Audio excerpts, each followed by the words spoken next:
Salut la team. Alors, juste avant de commencer la vidéo, je suis vraiment désolé.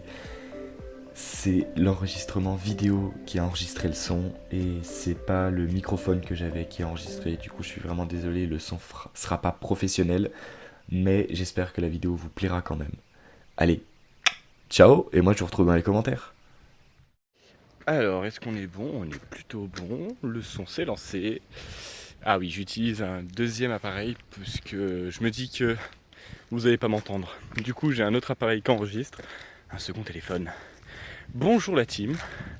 On se retrouve pour une petite marche jusqu'au puits de Dôme. Alors là, on le voit pas parce que on est dans la forêt. Voilà. Et je suis accompagné d'amis qui, eux, n'ont pas voulu marcher.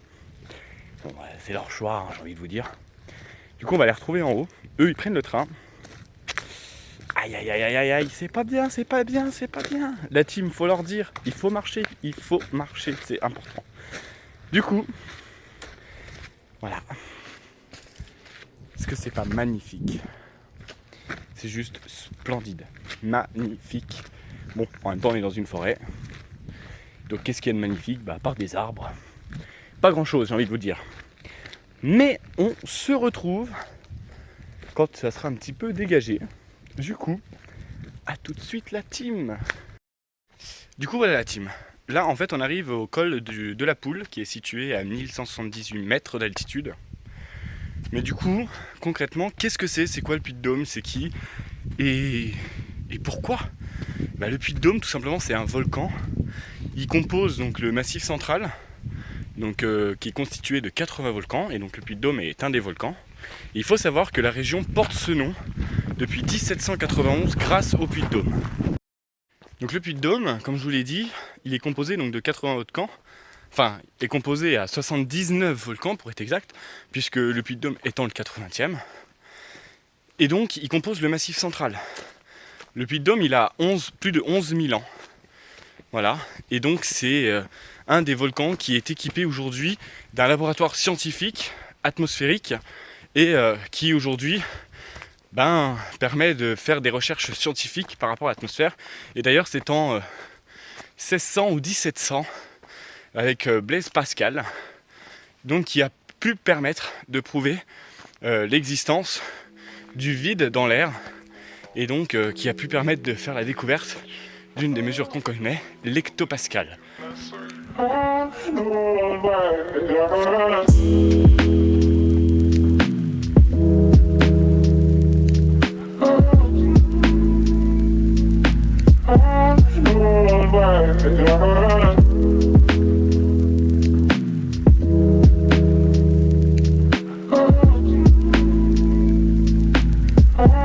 la team, on approche tout doucement.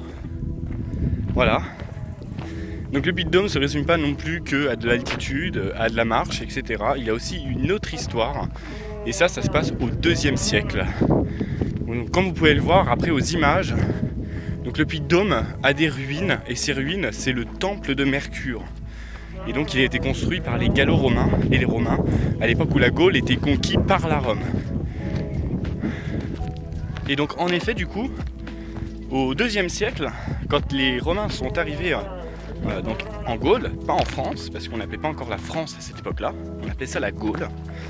Quand les Romains sont arrivés en Gaule, ils ont construit du coup ce temple Mercure sur le Puy de Dôme, qui aujourd'hui d'ailleurs est en ruine, mais qui est magnifique quand même à voir. Et ça dégage beaucoup d'histoire derrière tout ça. Effectivement, comme je vous l'ai dit, du coup il y a un temple Mercure, donc qui date de l'époque des Gallo-Romains.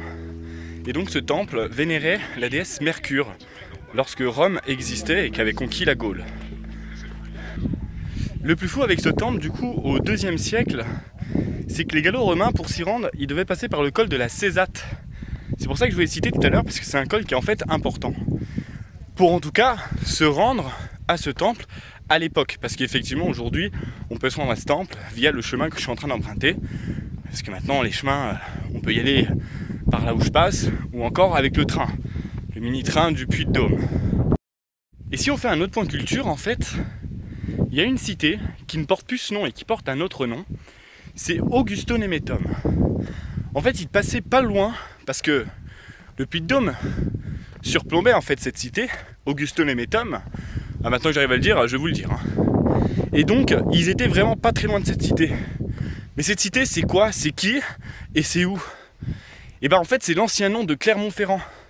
Et à l'époque, Clermont-Ferrand s'appelait Augustonemetum. Je vous dis, hein, c'est dur à dire, c'est du latin. J'ai pas fait latin, excusez-moi. Ça y est la team, on est enfin arrivé, après une coupe de cheveux complètement en pétard, après avoir marché 1 heure, pour être exact 53 minutes, on a fait la montée en 53 minutes, alors que le temps prévu est à la base prévu à 2h30. J'ai envie de vous dire, on a charbonné. Et du coup, voilà.